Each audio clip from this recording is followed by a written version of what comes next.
Skip, remind you now, he only weighed 144, so he was basically 10 pounds, basically under the weight. But he wiped it out. A much smaller guy, just because he's at the end of the road. But the fight's so big and the money's so big, he's gonna have to take it. I bet he retires after that fight. Canelo will have to start playing catch-up in rounds 4, 5, 6. Believe me. Errol Spence was left in awe after witnessing Terence Crawford's intense preparation for the upcoming Canelo fight. Having faced Crawford in the ring, Spence acknowledged his incredible ring IQ and world-class skill set. But what truly stunned him was Crawford's recent training. His speed, precision, and flawless footwork were simply unreal. Crawford looked like a force of nature, sharp, explosive, and completely locked in. This version of him is truly dangerous. Has retirement ever crossed your mind? Have you ever thought about that?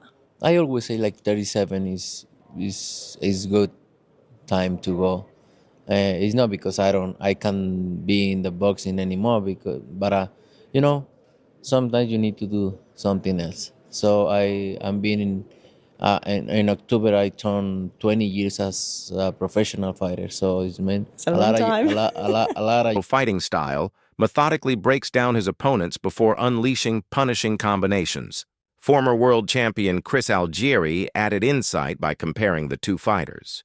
He pointed out that while Crawford consistently dominates and controls his opponents, Canelo has had moments where he appeared overwhelmed, most notably in his loss to Dimitri Bivol, where Bivol's size, jab, and discipline dictated the pace.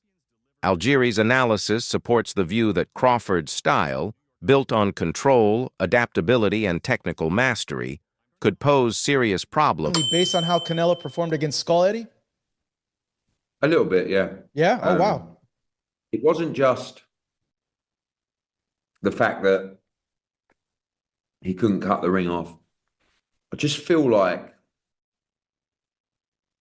the timing now, the age, Canelo is amazing. I mean, not just because of his ability and what he's accomplished, but the fact that he still has the desire for those training camps and those fights. But I just feel like that desire might be fading a little bit.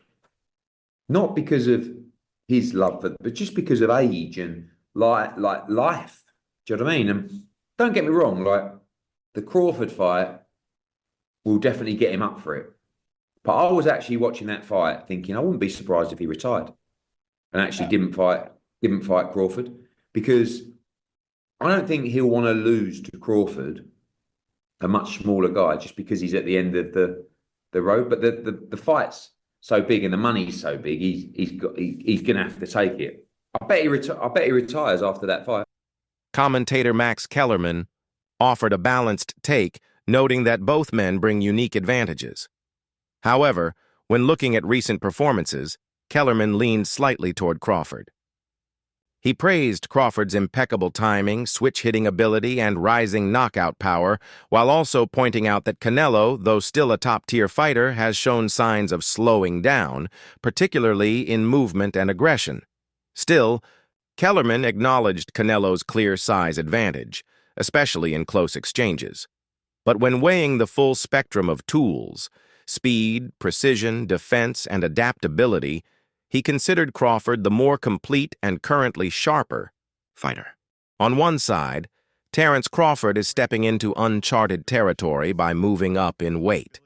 Hey, the man said, now it's both good. Say, not going to beat me. You say, I'm telling you, I guarantee I'm going to beat you. So you know what I'm saying? That's how Crawford is. That's how he feels. He believes in his heart. And you could tell it. You could look at him in his eyes. You know what I mean? And a lot of people believe that Crawford going to win this fight.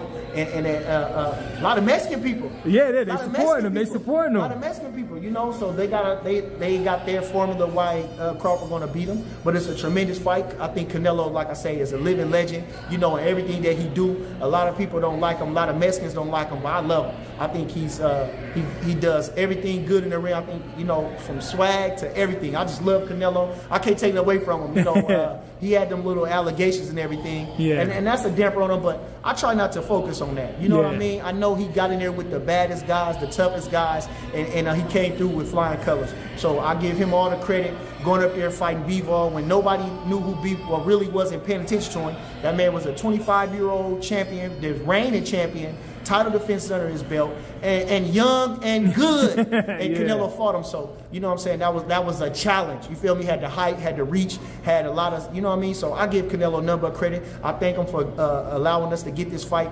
And you see what Crawford said. I didn't get to get, Canelo got to fight these guys with the names. I didn't necessarily get to fight all the guys with the names when I wanted to, but I got him. Yes. And that's the how it coming around full circle. And when God got it for you, nobody can be against you. And so I think he's the most deserving fighter of that outside of Benavidez. You know what I mean? Yeah. Besides that, but Benavidez still doesn't bring the super fight dynamic to it. Yes. It's a really good fight with Benavidez, but this is a super fight. Exactly. We have legends fighting each other. David Benavidez has yet to become a legend. He's still growing in the sport. Absolutely. Crawford is a legend. 14 years in the sport, 10 years as champion, 11 years going on. You understand? Undisputed 2 different times, fighter of the year, all those different things. So, like I say, and the mystique of Crawford is legend in itself. The mystique of Crawford. So, I mean, so it's a super fight. Again, I thank Canelo. On the other, while Canelo Alvarez is seasoned at this level, he's no longer the explosive powerhouse he once was. In recent fights, Canelo has leaned more on control and caution rather than the relentless pressure that defined his prime. This shift suggests that although Crawford is facing a physical challenge, Canelo's slight decline in aggression and knockout ability could help balance the scales. If Crawford shows up with his sharp footwork, superior ring IQ, and stamina, there's a clear path to victory. Analyst Mason even predicted not just a win, but a surprising one, highlighting that he's got so much ability in boxing, his boxing ability, and he's a bigger guy too. He's almost every bit as big as Canelo, right? So that's what makes it tough. Like, yeah, Canelo's used to fighting guys coming down from 200 probably, at light heavyweight, and Crawford ain't. But it's just too hard to pick on that because of Crawford's ability and boxing skills. I'm not going off of Canelo's last fight. The guy he was fighting was in survival mode pretty much. He was just fighting not to get knocked out. When you fight a guy like that, you're not going to look good, right? I don't care what anybody says. When you fight a guy that's running around trying to survive, it makes it hard. So I don't go off of that, but this fight is going to be interesting. I mean, I would almost have to kind of lean with Canelo, but I'm not making that pick. Just saying, guys, so nobody come at me.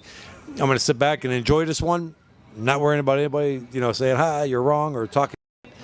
But it might catch many off guard. The narrative has often favored Canelo as the stronger fighter due to his size, but Mason flipped that script, arguing that Crawford's ability to generate power through timing, angles, and precision might prove more effective than sheer force.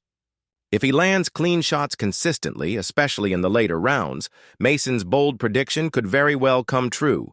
Keith Thurman added to the technical breakdown by referencing Canelo's recent fight against Jermell Charlo. He noted how Canelo struggled when Charlo employed smart movement. I think that Shiraz was able to knock out Berlanga, but not Canelo. It's just Canelo doesn't go out for the knockout anymore. Canelo's just now. We've seen in the last few fights, he just does enough to win.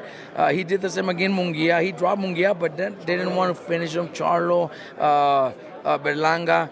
He wants to cruise through the fight. He's up there, in not in age because he's only like 33 or 34, but he's fighting since 15. He was 15.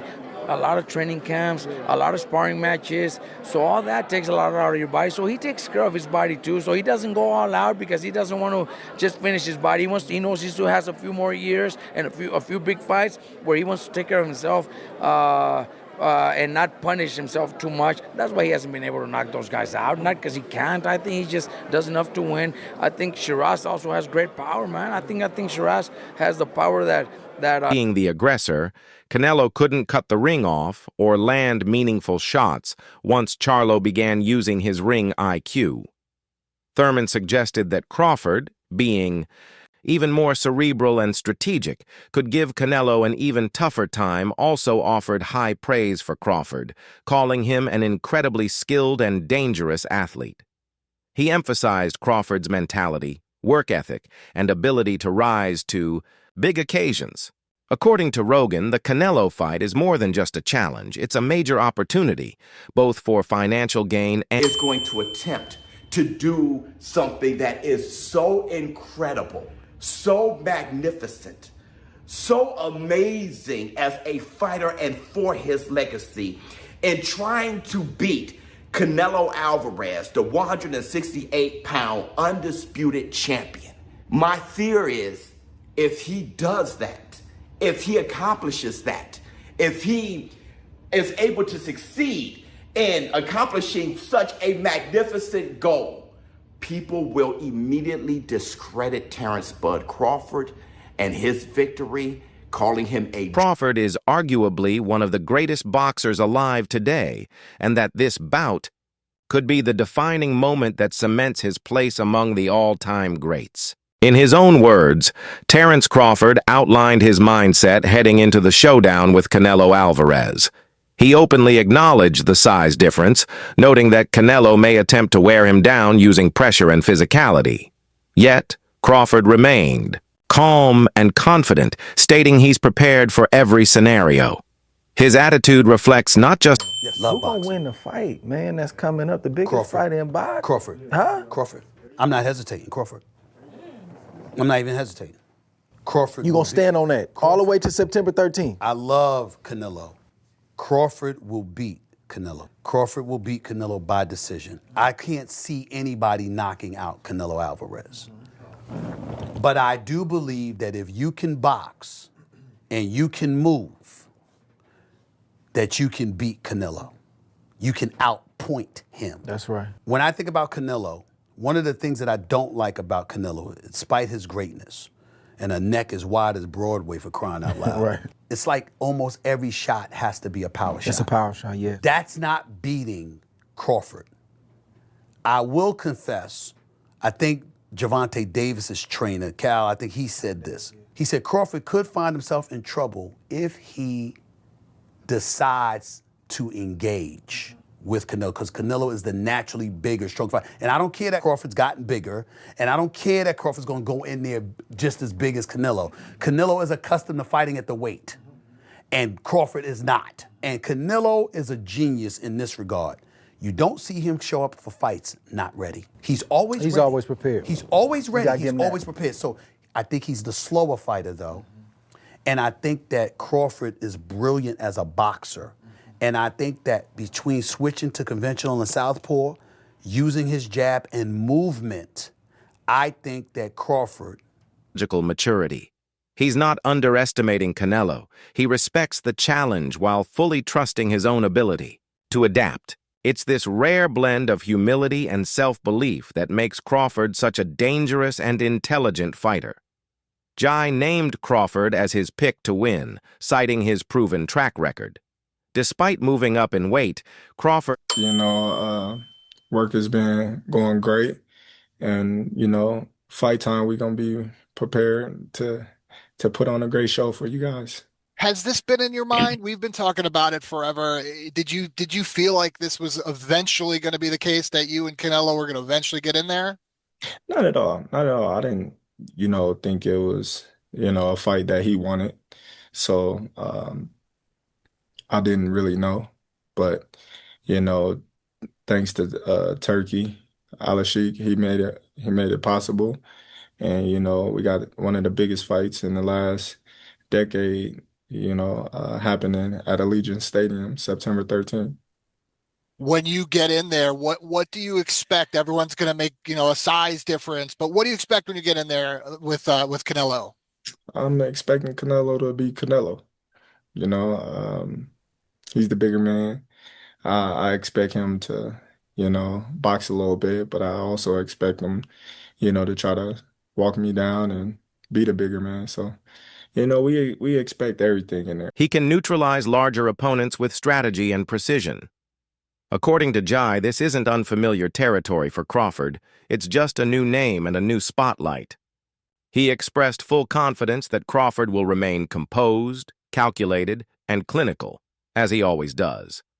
Analyst Ford weighed in, calling this a massive challenge that only a certain kind of fighter can accept, one who's mentally and spiritually prepared to walk into the fire. That's what separates Crawford from others, his willingness